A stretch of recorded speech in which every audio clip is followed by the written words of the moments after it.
Okay, so I'm with co-owner Phil Neville. How are you doing? I'm good, how are you? I'm good, so thanks for joining us in the Talk box. No problem. So, a big week for the club. We've against Everton.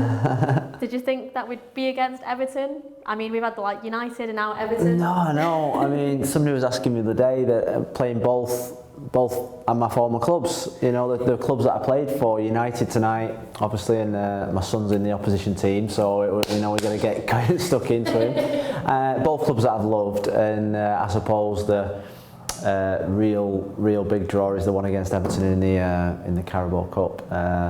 I had 8 unbelievable years at Everton and know how big a club it is and how great a club it is. The chairman, Bill Kenwright, texted me as soon as the draw came out and said, "Oh, we've got your club coming." So I think the first thing is that maybe 5-6 years ago as owners we never thought we would get to go to a Premier League ground or play Manchester United at Moor Lane. So again, those pinch yourself moments that we've become probably used to, or every season there's one of those moments when we go to Wembley, get promoted or whatever, that makes this roller coaster that we're involved in so good. I think we can all agree with that. So obviously because it's a former club, does it personally to you feel a bit conflicting? Obviously you want Salford to do so well, but then it's your former club as well. How do you feel with that and how do you deal with it? Well, it's easy really, because everyone knows how much I love Manchester United, and then I went to Everton as a player and I wanted to beat Man United more than anything, because you just want to beat the club that you just want to win for the club that you play for or manage or own. So next week, even though I've got so many friends at Everton, we want to go there and put on a performance. We want to go there and give them a really good game, and we want to go there and win, because we want to get into the next round. If we get to the next round and get Liverpool, Man United, Man City, that would be even better. So this is what the cup competitions are all about. This is what we've dreamed of. So I think in moments like this, we've got to go for it. And in that thought of going for it, what kind of team do you recommend that Salford would have? Do you think they should just go and all-out attack? Go and win, yeah. It's a free hit. You talk about the David and Goliath. We've got nothing to lose. Everybody expects Everton to beat us. Premier League versus League Two, you look at the 3 players that they bought this week. James Rodriguez, one of the 46 million followers on Instagram, one of the most famous footballers in the world. That shows the level of performance that we'll need to do to compete with people like that. But it'd be a good test. I always think when you play the top teams or the teams from above, it gives you a really good yardstick of about what you need and what you aspire to be like. And I think playing at Goodison Park, which is one of the most iconic stadiums in England, one of the old-fashioned ones that's not been touched by any development, will be special. I know that Graham's probably played there, so Graham will be passing on his experience. But ultimately, if I was a Salford City footballer, go there and just go for it. Play like we want them to play.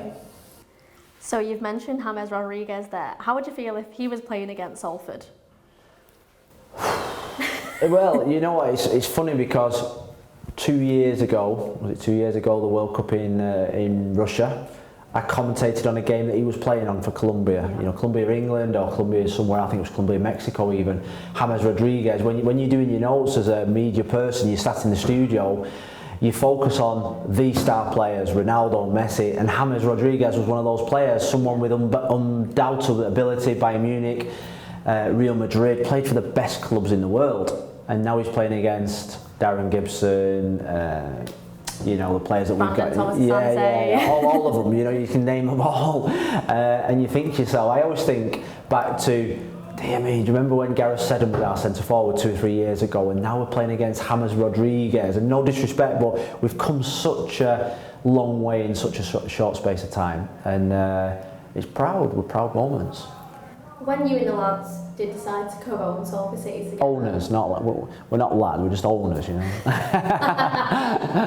When the lads. Yeah, the lads, I can't help it. Yeah. But when you decided to co-own the club, did you always have that ambition to play against the big clubs? Did you think it would come this early? No. You think about our first few games, Droylsden, Brighouse, Scarborough, Harrogate, you know, you think about these clubs, Ratcliffe Bury, you know, you think about all the grounds that we used to go to.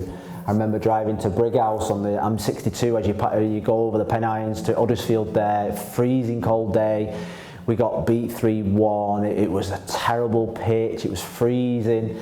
And now we're playing at Goodison Park, or we're playing at Moor Lane against Manchester United.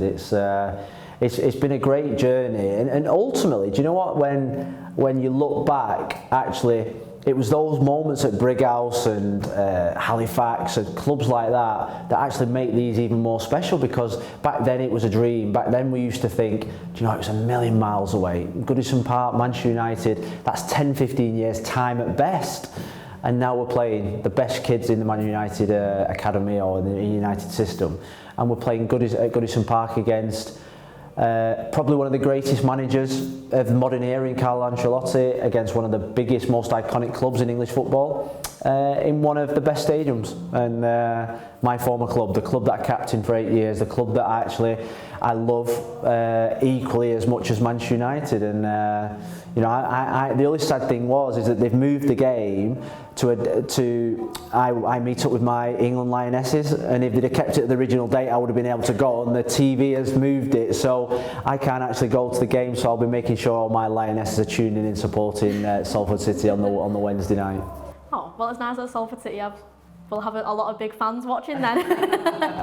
We got a lot of fans. Yeah, so I want to know what your score prediction is. For that game? Yeah. Oh, so. Who do you think's going to win? Do you think Salford City will be the underdogs? Do you know what? You know, I think Everton only started the season. Will start the season this week, so hopefully maybe they'll be a bit rusty, and we're probably ahead of them in our preparation. It's going to be such a tough game, and on paper they should win and win comfortably. But this is the cup competition. It depends how they're going to treat the cup competition. If they're going to use it for rotation, for building fitness, for giving young players an opportunity, like some of the big clubs do, then we've got a chance. Our priority is definitely the league. We want to get promotion to the League One.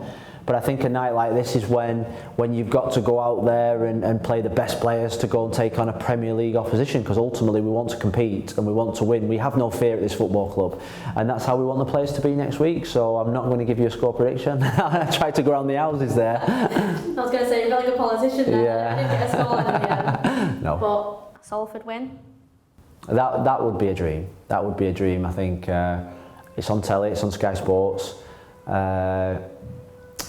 Against one of my former clubs, and if we could win that game, it would be probably, you could say, probably one of the best results in the history of Salford City. That's as big as that, you know, to beat a Premier League club. We're in League Two. It would probably rank alongside us getting into the Football League. Us beating Fylde at Wembley was probably our biggest ever day as a club. But this next Wednesday probably is our biggest ever game in the history of this football club. So the only sad thing is that, you know, 5,000-10,000 Salford supporters couldn't go down to the East Lancs to you know, sit in the Bullings Road end, the end that, you know, I used to play alongside there and cheer us on, because I think that's the only thing that's missing from football at this moment in time.